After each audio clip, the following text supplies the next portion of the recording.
Hello everyone, this is Ifti. আজকে আমরা দেখব কিভাবে আপনি ওয়ার্ডপ্রেস ওয়েবসাইট থেকে ইমেজ ডাউনলোড অপশনটি ডিসেবল করবেন। আপনি যদি আপনার ওয়ার্ডপ্রেস ওয়েবসাইটে আসেন এবং ইমেজের উপর রাইট ক্লিক করেন তাহলে দেখতে পাবেন সেভ ইমেজ নামে একটি অপশন আছে। এটির মধ্যে আপনি যে কোনো ইমেজ সেভ করতে পারবেন এবং অন্য যে কেউ চাইলে আপনার ওয়েবসাইট থেকে ইমেজটি ডাউনলোড করে ইউজ করতে পারবে। এই ইমেজ ডাউনলোড অপশনটি আমরা ডিসেবল করবো এবং কোনো প্রকার প্লাগইন ছাড়াই। সো চলুন শুরু করা যাক। প্রথমে আসবে আমরা ওয়ার্ডপ্রেস ড্যাশবোর্ডে, দেন অ্যাপিয়ারেন্স থেকে কাস্টমাইজ,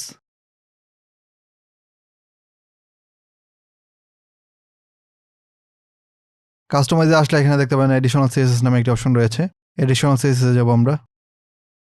দেন এখানে একটি সিএসএস কোড অ্যাড করতে হবে। এই কোডটি আমি ভিডিও ডিসক্রিপশনে দিয়ে রাখবো, আপনি জাস্ট কপি করে পেস্ট করবেন এখানে, দেন পাবলিশ। এখন যদি আমরা আমাদের ওয়েবসাইটে যাই, এখানে দেখতে পাচ্ছেন রাইট ক্লিক করলে সেভ ইমেজ অপশনটি রয়েছে। বাট আমরা যদি এখন রিলোড করি পেজটি